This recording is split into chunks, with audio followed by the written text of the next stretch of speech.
নমস্কার বন্ধুরা, সোমাস কিচেনে আপনাদের স্বাগত জানাই। আজকের রেসিপিটা একদমই নতুন ধরনের, খুবই একটা সুন্দর স্ন্যাক্স তৈরি করে দেখাবো আপনাদের। আর এটা কিভাবে স্টোর করে রেখে খেতে পারবেন সেটাও আপনাদের সঙ্গে শেয়ার করব। চলুন তাহলে দেখে নেওয়া যাক। এখানে দুটো আলু খোসা ছাড়িয়ে নিয়েছিলাম, সেটা গ্রেটারের সাহায্যে গ্রেট করে নিয়েছি, ভালোভাবে 2-3 বার ধুয়ে নিয়েছি। এবার একটা কড়াই বসিয়ে দিব, তার মধ্যে 1 চামচ তেল দিয়ে দিব, জিরে দেব আর অল্প একটু হিং দেব।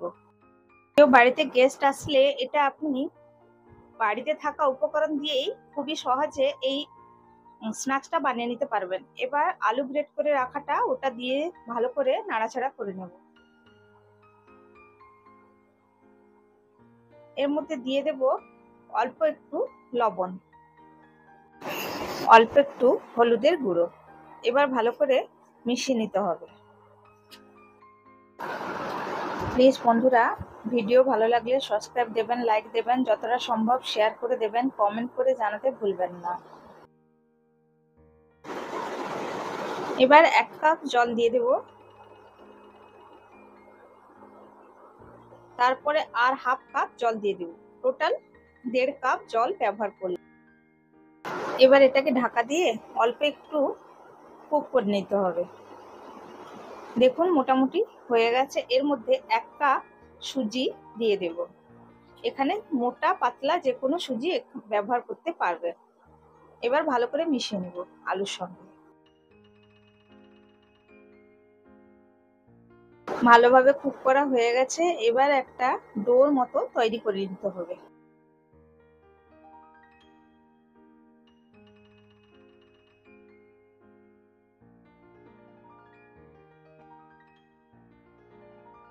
অল্প একটু কাঁচা লঙ্কা কুচানো দিয়ে দেব, বাচ্চারা খেলে এখানে স্কিপ করে দেবেন। আর অল্প একটু কারি পাতা কুচিয়ে দিয়ে দেবো।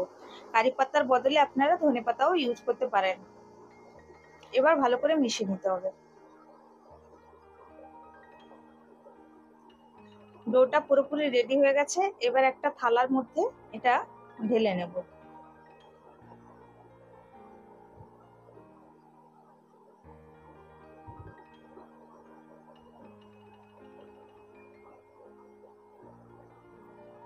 এবার একটা খুন্তির সাহায্যে এটাকে ভালো করে মিলিয়ে দিতে হবে। দেখুন বন্ধুরা, এটা ভালোভাবে সাইজ করে নিয়েছি। এটা কিছুক্ষণের জন্য ঠান্ডা হওয়ার জন্য রেখে দিতে হবে। এটা এবার ঠান্ডা হয়ে গেছে। এবার একটা ছুরির সাহায্যে এটা পিস কেটে নেব। আমি এখানে স্কোয়ার শেপ দিচ্ছি, আপনারা যে কোনো শেপে কেটে নিতে পারবেন।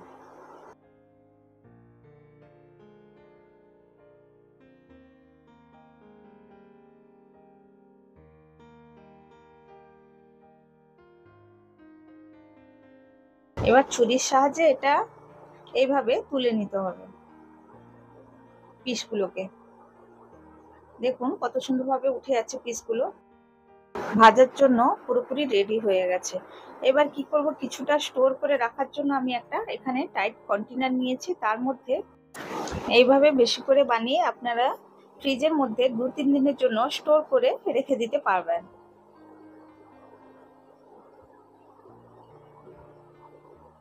আমি অল্প ভাজবো আর কিছুটা স্টোর করে রেখে দেব। এদিকে গ্যাসের মধ্যে কড়াইতে তেল দিয়ে বসিয়ে দিয়েছি ভাজার জন্য। এবার কাটা সুজি আলুর পিসগুলো ভেজে নেব একে একে দিয়ে। গ্যাসের ফ্লেমটা কিন্তু মিডিয়ামে রাখতে হবে। এবার উল্টে পাল্টে ক্রিস্পি করে ভেজে নিতে হবে।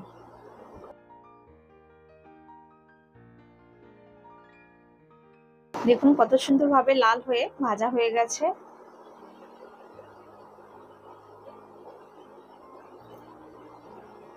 এবার এগুলোকে তুলে নেব।